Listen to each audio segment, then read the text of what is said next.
Hey guys, welcome back to another video. Today I am going to be sharing with you my breastfeeding journey.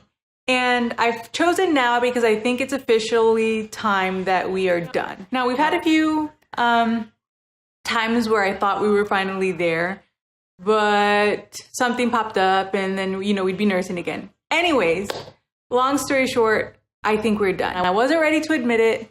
And I don't know that I am even mentally processed it all yet, but just wanted to share with you guys my experiences and my journey. Now that it's finally over, I can kind of take this time to look back and reminisce. I wanted to do that with all of you guys.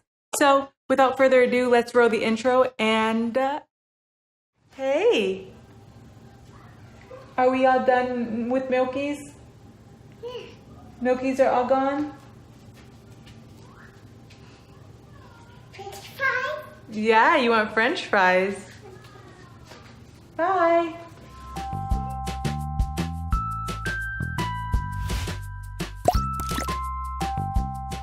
So I don't even know where to begin. Well, I mean, obviously I know where to begin. It starts with the day that Ariana was born, but it just feels like so long ago. We were nursing for over 3 years. That's a lot of time. That's a long time. So I don't know. I wanted to nurse as long as possible. I had it in my mind, nursing a 4-year-old would be great. Not for any other reason besides we still have that going on. But that's not our story. And our story didn't start how I expected it to. It didn't end how I expected to.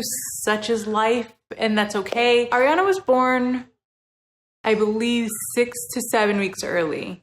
She was due in September and came in August. And it was a surprise to me. My husband had been deployed, which we already knew was going to be the case. But I don't think, I know I didn't plan to deliver early because that wasn't even on my radar. I was one of those weirdos that wanted to carry until I was 42 weeks pregnant, and be, hold her in as long as possible. That didn't happen. My birth experience was fine. And I think it's important to just mention that because birth and breastfeeding are so much related. They were trying to keep her in. Obviously, that didn't work. I was under the impression, and I don't know why, but that we were going to be able to instantly just be together and all the things I'd planned was going to happen. Skin to skin immediately, breastfeed. She was going to crawl up and just latch. And everything was going to be so magical. And it never registered to me that with my daughter being born at 33 weeks, that wasn't going to happen. And I remember even pushing and being okay, so delayed cord clamping, skin to skin, all of that stuff. And they're like, let's just get the baby out first and we'll go from there. They didn't even delay cord clamp, but whatever. So I deliver her. They do the first Apgar test, things like that. I was able to see her. They brought her to me and I was able to hold her for a few seconds and, get a picture. And she was whisked away to the NICU. They stitched me up. They transferred me to the mother baby unit. And I had to pump because by this time it was already hours past the time I had delivered her. And I think it wouldn't be until, I want to say at least a week and a half to 2 weeks before I could actually latch her. So it was a long time, not what I expected. But when you're in the moment, you kind of just go through it and you're just it is what it is. I was able to pump, I believe, one time before I saw Ari because I made sure I was I need to get this done, but it was way later than I had wanted it to be. So I finally get to see her and she is so tiny and so cute. She was born at, I think she weighed 4 pounds, 10 ounces when she was born. So she was really, really, really tiny. And the doctor told me that they thought that she had some things wrong with her. Then they came back and said that they thought she had other things wrong with her. It's a whole different story that I'm going to get into in a different video, but I wasn't able to pump very much and she didn't breastfeed the whole time she was at this hospital. Around 2 p.m., they life flighted her over to another hospital an hour and a half away. And I rushed to get discharged and get my bags packed. I had to go home, take a shower, get ready to go and prepare for my stay at a different hospital. And I had to drive there. It was a mess. Anyways, so We get to the hospital. I don't remember much about that first day. I know that I did pump, but it was kind of like all over the place. But for the first month of Ari's life, I was a exclusively pumping mama with a few exceptions. So there was a few times where we attempted to breastfeed, and by the end we were on the breast a little bit more, but primarily I was pumping around the clock, nonstop. The one thing I will say about that experience in this video is that it was a great teaching tool for me as somebody who had been working in the communities as a lactation professional, and then now having my own baby who not only was born early and in the NICU, but now we're exclusively pumping, and I had the full experience, and I learned a lot. And I remember thinking to myself, I want to say it was like a week or two in, when I was trying to really like balance taking care of her and pumping and, you know, around the clock, washing parts, changing diapers, and then trying to get enough sleep and showering and everything. Like it was a rough time, and I smelled horrible and I looked a hot mess, and I don't think I left her room for like 3 weeks straight. Like they had to pry me. My husband had to pry me into the Ronald McDonald's house and be like, Chandra, you need to get some sleep. And I would just, you know, there'd be times where they would just be like, Chandra, you gotta go take care of yourself. And I remember, my point is that it was a great learning experience for me to realize that there is a difference between what people should do on paper and the realities that they have in real life experiences. And I felt really bad for all of those parents that I ever told, like, you need to be pumping around the clock every 2 to 3 hours because X, Y, and Z. Is it important? Absolutely yes. Should you do it? Yes. I'm never going to tell you not to do it if you're in the same circumstances that I had with separation and NICU and preemie, because we already have so many things going against us. But I realized that as somebody who went through it, that there's more to there's a lot. The thing that lacks is compassion and understanding of what it's really like to go through. But we made it through. We got home, and from like day one, we should have been pumping and bottle feeding and breastfeeding, but I decided to just. I felt like she was nursing fine. I was reassured by her output that things were going well. So I was just nursing on demand.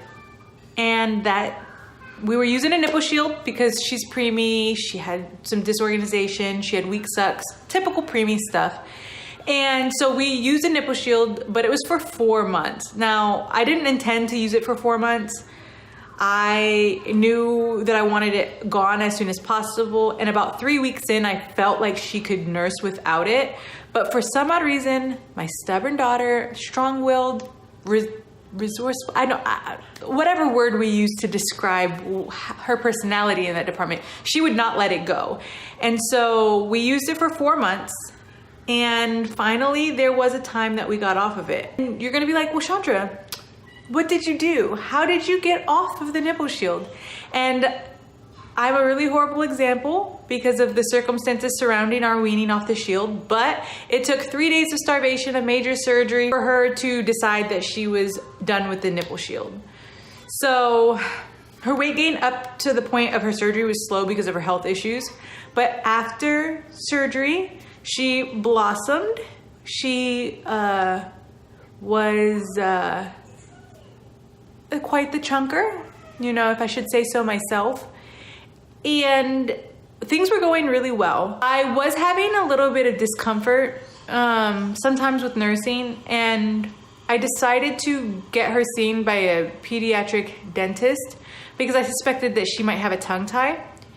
And so even the dentist was like, it's not, I don't know, it's like borderline.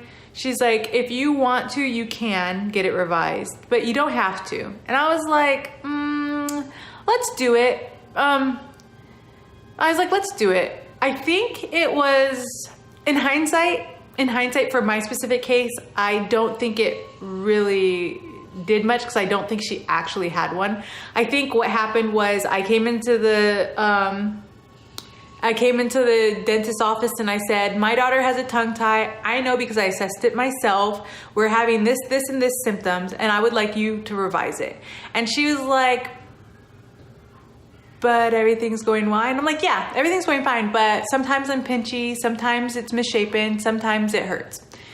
Barely, but it hurts. And she's like, okay, but so, and I was like, just do it. So she did it, and luckily it didn't interfere with our breastfeeding relationship, good or bad. But I think in hindsight, I realized that it was probably unnecessary. There's a lot of people that it's necessary for. In our case, I don't know how necessary it was. But fast forward, she is now a year old and we are going strong. Things are going great. I don't know. I knew I wasn't going to stop at a year. Like, it was never my goal to stop at a year. My goal was to nurse as long as possible. And I kind of had these fantasy thoughts in my head about nursing a 4-year-old and how great it would be for us to have made it that long. And not everybody is going to feel that way. And I get that. But that's what, for me, I like had in my head would be a perfect scenario. So, a year. I think the next interesting thing doesn't start until about 15 months or so. I made the decision that I wanted our kids to be close together. And so I knew that in order to get pregnant, I probably needed to spread out how close she was nursing so that I could get my period back. My plan worked. We were able to go, I want to say like 3 days or so, like 9-hour stretches. It wasn't that long and it wasn't for that long, but my period decided to come back. So it worked. But we didn't get pregnant and she still wanted to nurse frequently. So that was like our first attempt to push out, like extend out between nursing sessions. And it I don't want to say it failed, but it didn't work. So 15 months, that happens. Fast forward to more time. Adam leaves for deployment again. He had come back originally after Ariana was born, pretty soon after she was born, on emergency leave, and he was able to stay. So he came back. Now we're a year, Ariana's almost 18 months or so, and Adam is leaving again. And I was like, okay, well, I got a lot going on. I don't want to bombard her with like things of massive changes, but I do want to cut back on our nursing. So I decided to do, the whole, we only nurse when the sun is up. So I was going to be cutting out night nursing. And that lasted, I want to say 2 days before she got a stomach virus, unrelated to the weaning process. But yeah, that kind of put a hamper in what we were doing because she's sick. I need to nurse her. I'm her flu, I want to make sure she stays hydrated and healthy and she gets all the all of the health benefits of the nursing, along with she was feeling so cruddy that she needed all the milk she can get. So that was that. And she ended up being hospitalized for a couple of days because of dehydration. She was just pooping everywhere and she has her health condition that makes that not good. And so fast forward again. And so then I was like, okay, well, night nursing is probably going to be hard. I noticed that I'm able to kind of distract her during the day. So I decided to distract her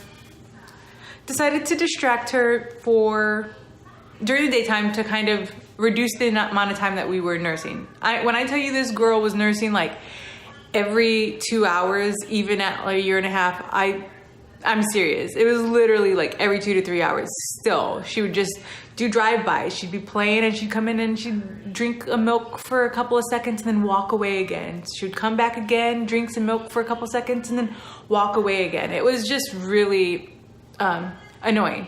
So, and I was feeling kind of, that's what started. Okay, so here we're gonna get into some real talk. I'm gonna pull you in close, okay?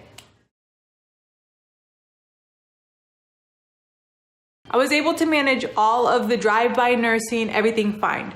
But what really motivated me to wean during the day was because there was a point in time where she would force her way into my shirt.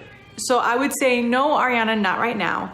And she would literally like push and pull. She'd push me out of the way. She'd pull down my shirt. She'd grab on and she'd be like, this is happening. And I don't talk about it that much. And I know a lot of people don't talk about it that much, but I'm just going to throw it out there. I'm a sexual assault victim. I'm a survivor, I guess is what they say, a sexual assault survivor, but I've been raped. And feeling as though someone is forcing themselves upon me, even though it was my child, was very triggering for me. And there was no amount of like mental justifying like this is not the same thing. None of that was working. And so I would see her like emotion, like she would be, I don't want to say manipulative because she's just a baby, but it would be perceived to me from my mind frame as not manipulative in a negative way, but persuade, like she's trying to use the skills that she had to get what she wanted. I don't know a better way to say it besides manipulative. So when she didn't get her way with that, she would either try to force her way through, and then she would cry, and you know what I mean? Like it was just this big ordeal. And so I knew at that time that I didn't want to stop nursing, but I did not want to nurse under those circumstances. And so I made a commitment that I was going to be okay with nursing, but I just didn't want to do it as much. So maybe if we nursed in the morning and in the evenings and all night, that would be fine. It was easier to distract her during the day. She was never really aggressive at night when she was sleeping. Plus I'm asleep, so it's like fine. We just managed. We were still in the same bed. And so that's the decision I made. And it worked decently well. It was a months-long process to get down to where we were just morning and night, but it was not traumatic for me and it wasn't traumatic for her. Outside of the temper tantrums that she would have occasionally, it just became our new normal. Then things were going great, I thought, for a while, like, okay, we are nursing during the night, everything's fine. But then because my milk went away or started drying up, she would nurse more frequently at night. So she would go from like right boob, left boob, right boob, left boob, all night long. Literally all night long. I had spent so many nights just laying on my back with this 2-year-old all over me. She's just all over me, nonstop nursing. And it would be like grating to me. Like when I'm thinking about it, it was just like, just so frustrating to me. And so at that point, I'm like, okay, well, I don't want to wean altogether, but we've already cut down day nursing because I needed it. Night nursing is annoying and not working for me because I'm not getting good quality of sleep. And so I made the decision to kind of force night weaning. So I made the choice to put Band-Aids over my nipples because I knew that just telling her to wait wasn't going to work. Telling her that we don't nurse during the nighttime either was confusing because now when do you nurse? If we only nurse when we're in bed, but we don't nurse when the sun is gone, when do we nurse? And I didn't think that that was fair.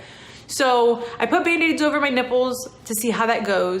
The first night it went a little rough, not too bad, but like you could tell she wanted it and I would not be like, no, I would say, here, you could have it. But then there'd be a Band-Aid there and she's like, meh, take it off. And I'm like, no, thank you. And she's like, meh. So that happened. And then I want to say like the second day passed where we nursed during the day and I put the Band-Aids on at night and, or we nursed in the morning. So the first night passed and then the second day we nursed in the morning and we nursed one time before I put the Band-Aids on and then I put the Band-Aids on and then we would be done for the night. And that went okay. And then I don't even remember exactly how it was, but I just remember waking up one morning and be like, we haven't nursed in like 3 days. Oh my goodness, is this the end? Was it really that easy? Hey, and I remember I posted on one of the Facebook, breastfeeding Facebook groups that I manage, like, by the way, this has solved all of our problems. But it turned into, from that point, I want to say it was, Adam was already back by then and she was already 2. So I want to say that was earlier this year when we did the whole Band-Aid thing. Skipping over time, sorry, but we're now in this year. And we did the Band-Aid thing. It would have had to been later. I want to say it was like February or March. But after I did the Band-Aid thing, I realized that I was okay with nursing somewhat throughout the day. So on days that I felt like she really needed a nap, I would offer and she'd go to sleep just like that. She'd go to sleep just like just like that. I knew that that was a tool that I wanted to use, and we still wanted to, I still wanted to have nursing a part of our relationship, but it was like saved for special events. Like if she got really hurt or if she really needed to be calmed down or something like that, we would nurse then. But otherwise it was, for the most part, maybe once a day, once every few days. And that's how it's been for the last couple months. And it's been going well. It puts me in like this gray area where people are like, oh, I thought you weaned. And I'm like, well, I did. And they're like, but you're breastfeeding still. And I'm like, I thought we did too. And we kind of did. I have no milk, but like we're still like nursing for comfort and things like that. And I say that we're finally done because she hasn't asked to nurse in like 2 weeks. And we recently just moved her into her own bed. For half the night, she sleeps in her own bed. And so these are really big changes, and I'm just surprised that she hasn't asked for milkies or anything like that. Now, she does this thing where she puts her hand in my shirt and twiddles again. She used to not do that. Well, she did it, then she didn't. And now she's doing it again. So now when she's sleeping, she'll put her hand back in my shirt. So she still has a connection with my boobs, oddly, but it's not in the way that it used to be. And I think I'm okay. I think I'm fine. I'm pretty certain I'm good. There's a part of me that feels kind of guilty that I even started this process of like weaning. It's been a 1.5 year long process if I think about it. If I start back to when I first decided that I needed to reduce her amount or frequency of nursing to get pregnant, I started that process 2 years ago. Oh my goodness, 2 years ago. And so it's been a slow journey, and I think it's followed its own pattern, and it's been fine. But if I would have known 2 years ago that I would still be without a baby, like I still wouldn't have gotten pregnant at all despite 2 years of trying, and that her demand, like her desire to be at the breast is still there, but I just didn't have the milk for it, I probably wouldn't have made the same choices. But here we are. She is now over 3, and it's been 2 weeks, and I don't know. I don't know where we stand. I want to say we're done, because if she asks, I can just say no, not right now, and she won't remember, and it may be another 2 weeks, and who knows, then it turns into a month. But then I'm like, maybe I should just offer it. But then I don't want to go back into the whole cycle of now she wants it all the time and she's asking for it all the time. So I think we're done. I think we're done. And that was my journey. It was mainly what we did to wean. I get that. I'm going to actually right now, before I forget, record my NICU story. So if you want to jump over into that video, I'll post a link down below. Sometimes it's just good to talk about it. And so that was my journey. Obviously, it's hard being 3 years out to think about what we did in the beginning months. And so, you know, there's gonna be a lot more stories out there that are heavy on the early weeks and things like that. This is more of like our weaning journey, because that is the thing that I remember most and is most relevant right now. And we did it at 3, so that's not a standpoint that a lot of people have. But anyways, I hope you guys enjoyed this video. If you guys liked it, give it a thumbs up. If you guys want to see more of my content, please subscribe. Otherwise, I will see you guys in the next video. Yeah, so bye.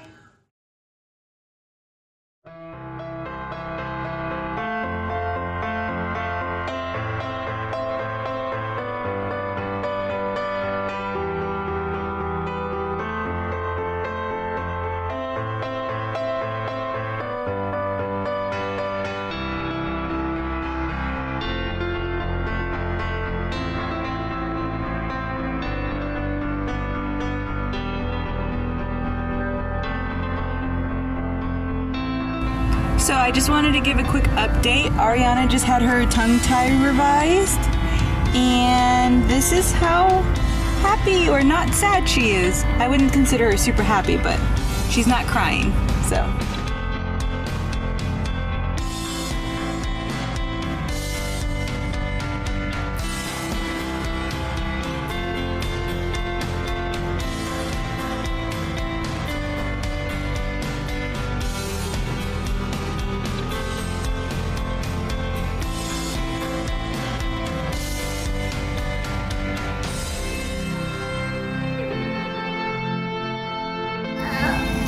Who do you want to give the milk to? The baby?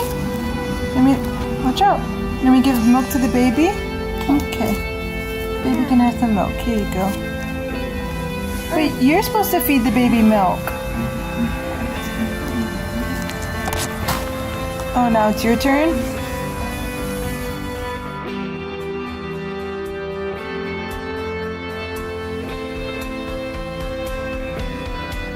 Ooh.